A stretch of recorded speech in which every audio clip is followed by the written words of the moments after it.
लग्न सोहळा म्हटला की आनंदाचा क्षण आणि याच आनंदाच्या क्षणावरती आता युद्धाचं सावट पसरताना पाहायला मिळतंय. इराण आणि इस्रायलमध्ये सुरू असलेल्या युद्धजन्य परिस्थितीमुळे एलपीजी गॅसच्या दरामध्ये वाढ झाली आणि याचा फटका आता केटरर्स व्यावसायिकांना सुद्धा बसतोय. पिंपरी चिंचवड शहरातील तब्बल 10,000 लग्न हे पुढे ढकलण्यात आले असल्याची माहिती समोर येते. लग्नाचा मुहूर्त मे आणि एप्रिलच्या दरम्यान असतो आणि काही अलीकडचे सुद्धा मुहूर्त असतात. मात्र याच दरम्यान आता हे मुहूर्त पुढे ढकलण्याची वेळ आहे. नक्की काय घडतंय जाणून घेऊयात. माझ्यासोबत सुरुची केटरर्सचे मालक आहेत. काय सांगाल, आता लग्नाचे मुहूर्त हे पुढे ढकलण्याची वेळ आली, अनेकांना आपण आता नकार देताना दिसतोय, काय तोटा जाणवतोय आता? तोटा म्हणजे की आता ऐनवेळी हा युद्धाच्या सावटामुळं जो सगळा मार्केटवरती परिणाम झाला तो खूप वाईट आहे आणि लोकांना खूप अडचणी निर्माण झालेल्या आहेत. काही लोकांनी लग्नाचे इन्व्हिटेशन दिलेले आहेत, बाकी लग्नाची सगळी तयारी केली आहे. पण सध्या गॅस उपलब्ध नसल्यामुळं किंवा बाकीच्या सगळ्या काही अडचणीमुळं खूप लोकांना अडचणी येऊ लागल्यात. हे लवकरात लवकरच काहीतरी ह्याच्यावरती तोडगा निघाला पाहिजे.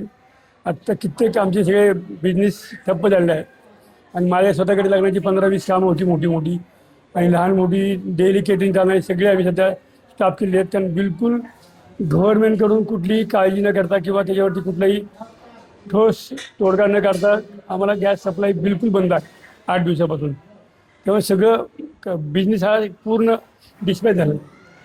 त्यांचा जो व्यवसाय केटरिंगचा हा ठप्प होण्याच्या मार्गावरती असल्याचं ते म्हणतात. साधारण आपण कमर्शियल गॅस बघितला तर त्याच्या पूर्वीचे दर काय होते आणि आता दरामध्ये किती वाढ झाली? काही ठिकाणी काळा बाजार सुद्धा केला जातो या गॅसचा. आता गॅस सप्लाय आत्तापर्यंत म्हणजे युद्धाच्या अगोदर पूर्ण व्यवस्थित चालू होता. त्यावेळेस 1680 रुपये रेट होता. नंतर आता युद्ध काळामध्ये 1800 झाला आणि आता 5,000 रुपये रेट सांगतात ऑनली. काही लोक 4,000 5,000 आणि अगदी आपण कॉल करून 10 कॉल केल्यानंतर एखाद्या कॉलला रिस्पेक्ट देऊन एक टाकी मी तुम्हाला 5,000 देतो, एक टाकी तुम्हाला 4,500 देतो. ह्या रेटमध्ये जर गॅस घेतला तर समोरच्या लोकांना कसं द्यायचं आणि त्यांना काय सांगायचं. त्यामुळे आम्ही सगळा बिझनेस बंद ठेवला आहे. आता काही जे वधूकरच्या मंडळी आहेत त्यांना सुद्धा तुम्ही फोनद्वारे सांगता की बाबा आम्ही ऑर्डर घेऊ शकत नाही, आमचे जे थाळीचं रेट आहे त्या रेटमध्ये सुद्धा आम्ही वाढ करतोय. किती लोकांना तुम्ही फोन केले होते आणि रेटमध्ये काय तफावत होत आहे आता? आत्ता तर आम्ही जेवढं बुकिंग आहे त्या लोकांना ज्यांचं 14 तारखेचं बुकिंग आहे सगळ्या लोकांना म्हणजे ज्यांचं 14 तारखेला काम आहे, 14 तारीख ही मार्केटमध्ये खूप मोठी तीच आहे.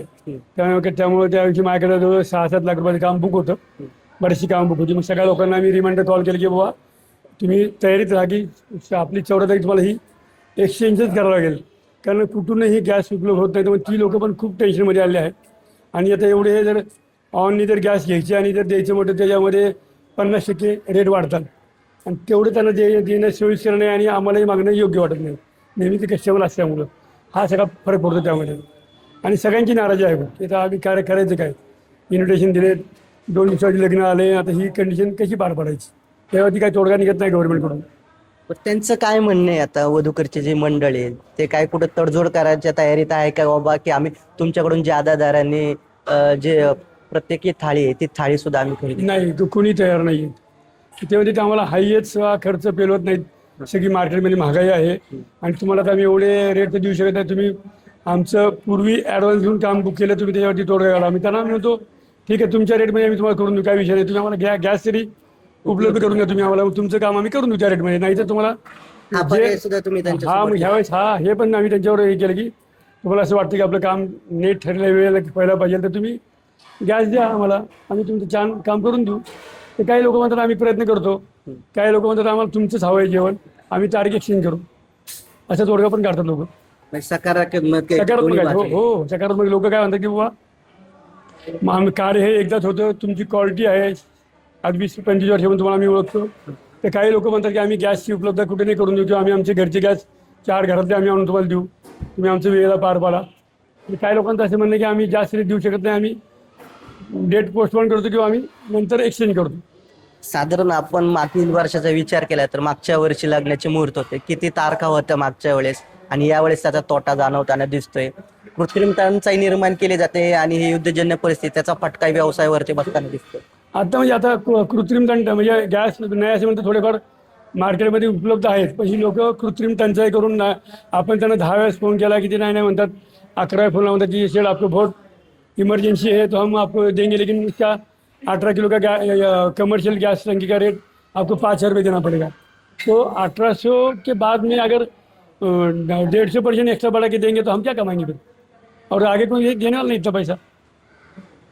इसलिए गवर्नमेंट ने इसमें कुछ तो भी जितना ज़्यादा होता है उतना ये करके इसमें कुछ तो भी जो तफावत है वो सॉल्व होनी चाहिए। अभी सब शादी माहौल का सीजन है, स्कूल की छुट्टियाँ है, अभी शादियाँ बहुत ही रुकी हुई है, सगळी लग्न थांबलीत गॅस नसल्यामुळं, आणि सगळं टोटल लहान मोठे जे बाहेरगावची लोक जे आले त्यांना सकाळी ब्रेकफास्ट मिळत नाही, त्यांना टिफिन मिळत नाही, अतोनात अडचणी आहेत, अतोनात लोकांना अडचणी आहेत। लग्न सराई म्हटलं की कामगारांची रेलचेल असते, बाहेरून देखील आपण कामगार मागवतो, परंतु आता परिस्थिती थोडीशी वेगळी असल्याचं पाहायला मिळतंय। कामगारांवरती सुद्धा गदा येणार आहेत, अनेकांचे संस्कार यावरतीच चालू असतात, तुमचं देखील पोट यावरतीच अवलंबून आहे। कसा फटका जाणवतोय? कामगारांशी तुमचं काय बोलणं झालंय का? काही कामगारांची कपात देखील करण्यात आली? नाही, आता कामगारांची कपात लगेच, आता आपण त्यांच्याकडून इतके दिवस कष्ट करून बिझनेस करून घेतला आहे, तो थोडा मी एक बिझनेसमॅन म्हणून मी त्यांना लगेच नाही त्रास देणार, त्यांना मी थोडंफार सांभाळून घेईल की बाबा ही परिस्थिती लवकर सुधारेल अशी आपण अपेक्षा ठेवू। वरून सगळ्या लोकांचे प्रयत्न चालू आहेत, आता त्याला फक्त एवढं की ते डिले का होते हे समजत नाही आहे। त्यांनी एवढा इमर्जन्सी याच्यावरती काहीतरी रिस्ट्रिक्ट केला पाहिजे किंवा त्यावरती काहीतरी तोडगा काढला पाहिजे, नाहीतर मग प्रत्येकाला बिझनेस जर गॅस सप्लाय झाला तर टोटल शटर डाऊनच करावं लागणार आहे, त्यात काही त्याच्यावरती पर्याय नाही। बरं, आपण पाहिलं तर आता दरवाढ सुद्धा करण्यात येते, साधारण किती दरवाढ करण्यात येते? पूर्वीचे काय दर होते तुमच्या जेवणाच्या थाळीचे आणि आत्ताचे काय रेट असू शकतात, आणि त्याच्यावरती प्रतिसाद देत आहेत का वधूकरची जी मंडळी? नाही, आता कसं आहे, ह्या 2 महिन्यामध्ये कमर्शियल गॅस टाकी जवळजवळ 400 रुपये वाढली आहे। युद्धाच्या स्थितीमुळे एक तेल डबा 50 रुपये लिटर, म्हणजे लिटर पाठी वाढला, म्हणजे एका डब्याला 1000 रुपये रेट वाढलेले आहेत। आणि हे जर रेट जर सांगितलं तर कॉम्पिटिशनमध्ये रेट वाढून कुणी देतही नाही आहे, लोकांना फक्त स्वस्त पाहिजे आणि ते देणं शक्य होत नाही।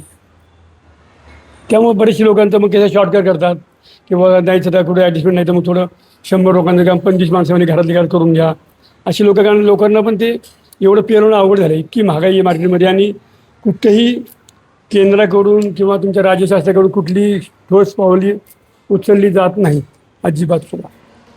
दररोज सांगतात ह्याच्यात तोडगा निघेल, 2 दिवसामध्ये गॅस सप्लाय होईल, पण अजूनपर्यंत 8 दिवसामध्ये कित्येक हॉटेल्स आणि मोठमोठे रिसॉर्ट सगळे बंद झालेले आहेत, पण अजूनपर्यंत काही तोडगा गव्हर्नमेंटकडून निघालेला नाही। आपण पाहिलं तर काही ठिकाणी आता गॅसच्या आपल्या ज्या शेगड्या आहेत, त्या इलेक्ट्रिक शेगड्यांचाही वापर केला जातोय, चुलीवरती जेवण बनवलं जाते, हा पर्याय असू शकतो का? हा पर्याय किती दिवस टिकू शकतो? नाही, त्यात तो गॅस वापरून जे काम करणं ते योग्य, आणि इलेक्ट्रिक गॅसवरती शक्य होत नाही हे करणं सगळं। म्हणजे जे बल्कमध्ये आहे किंवा मोठ्या क्वांटिटीमध्ये करायचे किंवा हे छोटं गॅस शेगडी किंवा कोळशावरती 25 माणसांचं 50 माणसांचं हॉटेल चालू शकतं कसं तरी, म्हणजे कमर्शियल हॉटेल त्यांना तिथं त्या शेगडीने धूर होणार, आणि शेगडीवरती एवढं 500-1000 माणसांचं काम होत नाही, त्यामुळे ह्याला एकच पर्याय गॅस।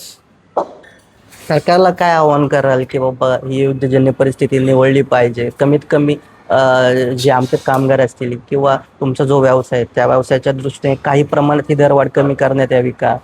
काय पर्याय असू शकतो? नाही, आता गव्हर्नमेंटने याच्यावरती खूप सिरियसली लक्ष घालून, केंद्रामध्ये किंवा राज्य सरकारने पूर्ण चांगलं लक्ष घालून हा युद्धावरती तोडगा काढला पाहिजे, शांतता निर्माण करून ते युद्ध कसं लवकर संपेल ह्याचा सगळ्यांनी विचार केला पाहिजे। म्हणजे हाय लेवलवरती अमेरिका असेल, ब्राझील असेल किंवा इराण असेल किंवा अजून इतर देश असेल, त्यांनी पण सगळ्या गोष्टीचा विचारांना पण त्रास आहे, त्याचा सगळ्यात जास्त इफेक्ट आपली इंडियामध्ये होतो आहे। तर ह्याच्यावरती सगळ्या लोकांनी किंवा तुमच्या सगळ्या लोकांनी मीटिंग घेऊन किंवा सभा घेऊन काय असेल ते जनसंपर्कामध्ये राहून हे लवकरात लवकर सगळी शांतता प्रस्थापित होईल असं काहीतरी ठोस नियोजन केलं पाहिजे। पण पाहिलं तर मे आणि एप्रिलच्या दरम्यान मुहूर्त असतात लग्नासाठी, आणि याच दिवशी तब्बल 300 ते 350 पेक्षा अधिक लग्न लावली जातात, परंतु या लग्नावरती आता या कृत्रिम गॅस टंचाईचं संकट आल्याचं पाहायला मिळतंय। सरकार या प्रकरणात काय भूमिका घेतं? दरवाढ कमी केली जाते का? युद्धजन्य परिस्थितीला मुलीकडची जी मंडळी आहेत ते कशा प्रकारे सामोरे जातात? कुठेतरी ते तडजोड करतात का, की हे मुहूर्त अशाच प्रकारे पुढे ढकलले जाणार? हे पाहणं देखील तितकंच महत्त्वाचं असणार। सूरज कसबे, NDTV मराठी, पिंपरी चिंचवड।